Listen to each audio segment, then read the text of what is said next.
I'm a spiritual theist. I believe that there are things out there that can't really be explained any other way. I mean, that I've had personal experiences that are a little bit out of the ordinary.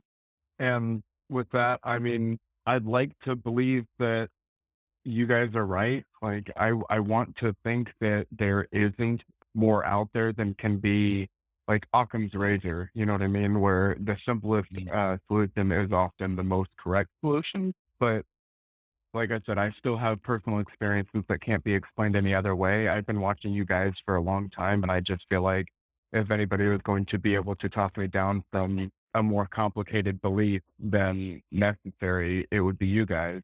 It sounded like whenever we started the call, I could hear feedback in my own voice. So it sounded like you were listening to the last call. So, like, do you think, as we talked about with Hume's proposition here, do you think that with your strange experiences that can't seem to be explained any other way, do you think that the laws of nature were suspended and that there's some crazy supernatural thing? Or do you think maybe you made a mistake and you're under a misapprehension about something, I mean, which it's is more more likely? likely that there was some level of misunderstanding. I mean, we're human, and there's a reason why secondhand testimony isn't really admissible in court because people can be wrong. They can see something incorrectly. You know, if you're going Yep. to expect any level of proof, you need to have actual evidence, which I don't have, and I don't believe any other person who believes in God or God has. I think it's more of a personal, subjective feeling that you either decide to have or, you don't. It's not something that you can say with absolute certainty, and it's not something you could force on other people. It's Right. just So, basic. like, I believe with that if that you in believe mind, something, go ahead.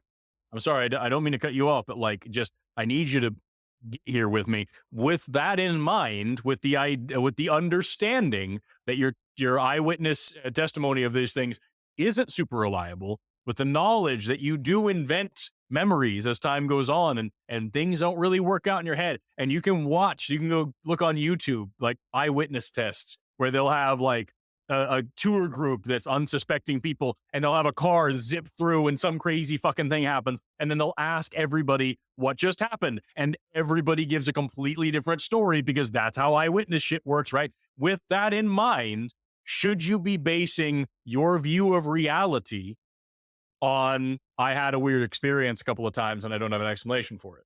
Or should you just Hmm. say, I don't know what the fuck happened here and then move on? Because I have shit like that. Well, I mean, I feel like at the same time, as long as you're willing to not base everything in your life around it, it should be, I don't want to say fine, but I don't think it's detrimental. You know what I mean? Hmm. Well, Go ahead, the Paul. As trouble long as you're the not trouble is, basing everything around it. Go ahead. but here's the thing, if you have an epistemology where you are willing to say, I'm going to let in I'm going to let in false things because they make me feel good. If that's the way you're going to start making decisions, that's just the decision-making process that is going to lead to harm, right? That's one way where religion across the board, everyone's like, well, what about religion A and religion B and religion C? And I think Forrest are on the same page is that if you are making decisions based on just on wrong epistemology, that in and itself is a harm that is actually, unfortunately, also going to propagate outwards because that's how you've decided to make decisions. So I'm a little bit Well, concerned when you're saying I'm willing to take false things on board for because of a gap. And I guess I want to come to where I'm really curious as to what you said. It cannot be explained any other way. You said that a couple times. And I guess I'm wondering, like, how did you come to the conclusion that it cannot be explained another way? Or did you actually yep. mean, I just don't know? I'd be willing to say that it's probably a scenario where it's more of me not knowing than it is something crazy happening. But Yeah. I feel like that's where I differ from a lot of people, where I don't necessarily believe in God A or God B. I believe that all religions have a little bit of something correct. So it's not saying, oh, Christianity is the one true religion or Islam is the one true religion. I don't believe that, Muhammad may have been a person, Jesus may have been a person, but I feel like their claims to godhood or uh, being a prophet or having the No, supernatural as well, part of them. we're all going to agree on though, like the organized religions are, we're, that's just the point where we are agreeing. So let's focus on where we're disagreeing here because that's more fun for the audience. So where we are Okay. disagreeing is that you are there's something you don't know. And it seems like perhaps you're uncomfortable with this notion that you don't know. And so am I hearing you saying that you're holding provisionally that you are putting a label of X or supernatural just on some realm of things that you don't know yet? Therefore you're saying, well, it's not harmful because I'm just labeling the sphere of things I don't know as X. Is that sound like am I accurately saying what you're doing? Well, yeah and no. I mean, I feel like I most closely associate with Hinduism. I believe that in that right, you can believe in more than one God, so every God is applicable. I feel like with the reincarnation aspect of it, it's less because like there's scientific papers done about like cyclic cosmic cosmology, and I believe that that is more of the route to reincarnation, like saying instead of coming back in this lifetime, or in this universe, you would come back next universe. And it would be because there's no real way to disprove it. You can't Do you say, have? well, we'll just And wait so till the next universe and see. we're back to the first call.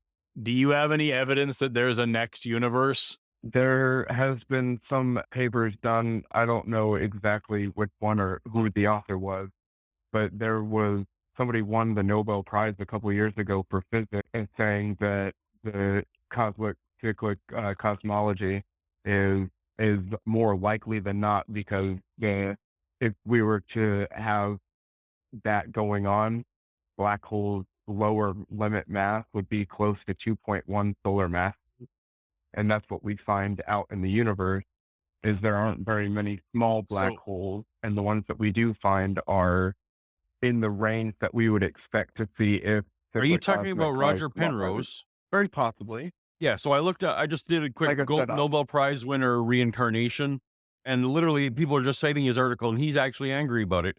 He's just saying that the universe is cyclical, right? That there's probably been multiple big bangs, and that the universe has collapsed on itself.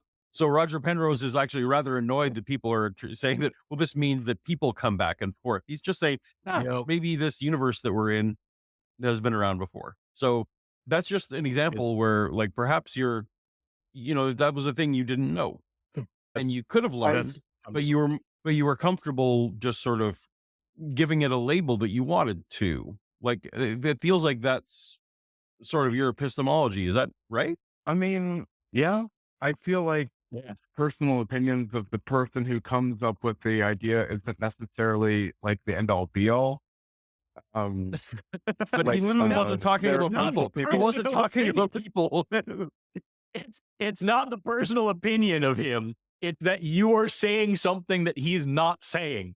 He's saying, hey, it looks a little bit like this could be a cyclical cycle. And you're saying, reincarnation. He's like, that's not at all what I said, even a little bit. And you're like, that's your personal opinion. What you said was reincarnation. It's like, that's no, like, that's exact. Oh my God, dude. But what's frustrating to me about this is Well, that what you're literally saying in this call, or at least the way I'm hearing it. So correct me if I'm wrong, but what I'm hearing over and over is I have no explanation for this. Therefore, I have an explanation for this, and it's fucking magic. Like, and that's what, like, I can't get past that in my head, where you're like, I don't have an explanation for this event, but here's this thing that no scientist is saying, and that sounds a lot like Hinduism. So it must be that. And it's like, no, I don't. That's not a good reason to believe anything. And as Paul pointed out a little while ago, even if it seems innocuous to you at this moment, hopefully at this point you can see how that's bleeding over into a lot of other things in your life now and causing other issues to corrode. You're just wearing away the structural integrity of your like framework for reality, and that's scary. well, I mean, I can understand where you're coming from on that.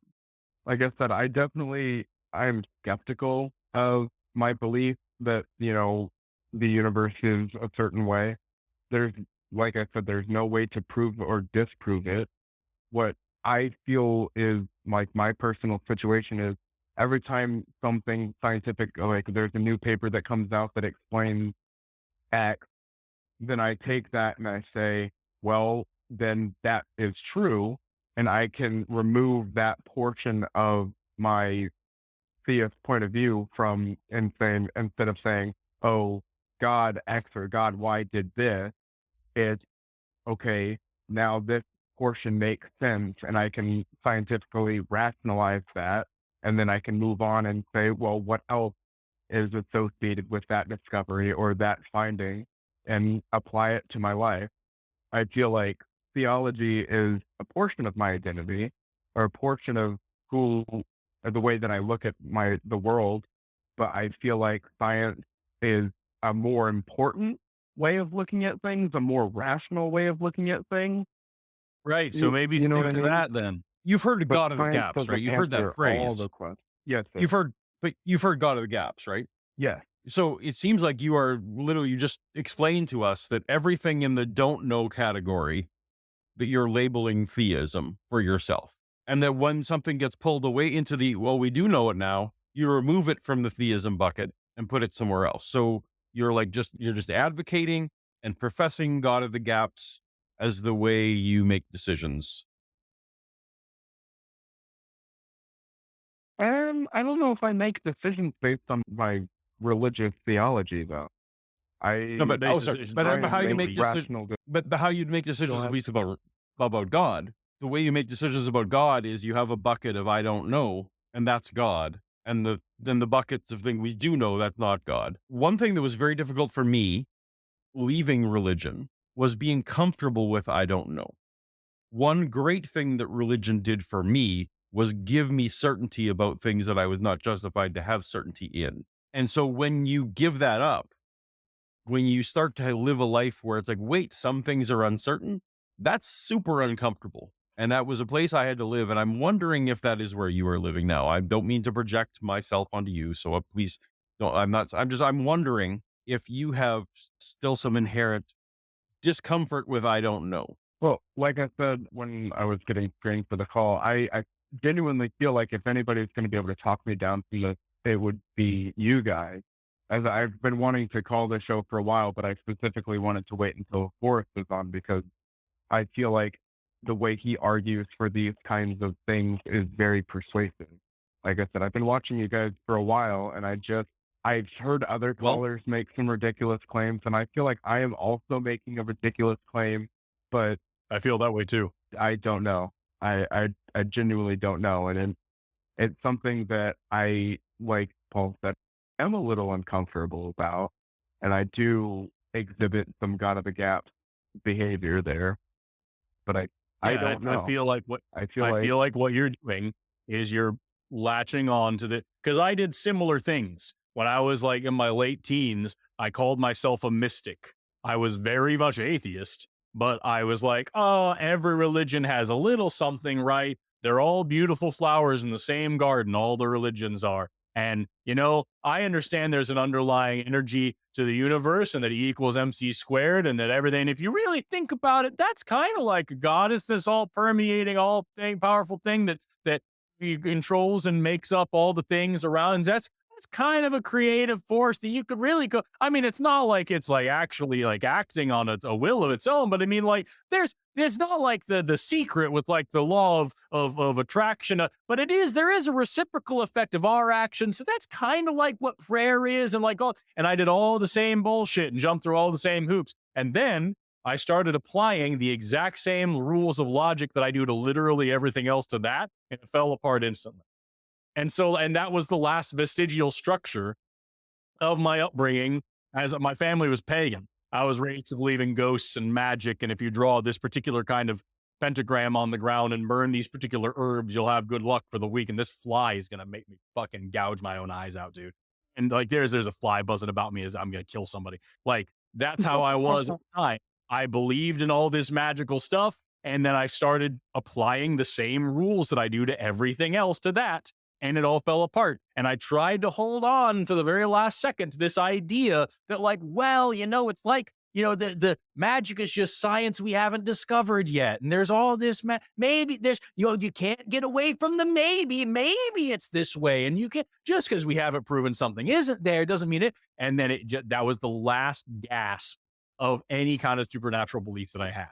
And again, I think if you were to face what you're talking about here, the same way you would face literally anything else ever, it wouldn't stand a chance. I think you're giving it a lot of like special privilege that you shouldn't. That's how I feel. Okay. No, that makes sense. I feel like I just keep going back to the same argument, the God of the Gap situation, where it's me making what could be argued as poor decisions based on something that is not yet explained. Right. Don't do that. This is my Yeah. advice to you, sir. I know, Anyway, we're going a little bit over time, so we're going to end this one, but feel free to call back in another time if you want to talk about some more. But I think you already know what the problem is. I don't think you would have been able to call us and say, I have this issue and I don't think this makes any sense, if you didn't already know it didn't make any sense. And I think you're looking for an excuse to try to make it make sense. And I think there's a part of you that's hoping that I won't have an answer, or that Paul won't have an answer, or that we'll try to justify it in some way. And I think there's another part of you that's hoping that we'll tear it apart completely. But like, I think you already know what the answer is, honestly. well, I appreciate Anyway, your carry guys. yourself on. Think about it some more, man. too. You keep thinking about it, You have a dude. good day. See you later. Bye-bye. Later, John.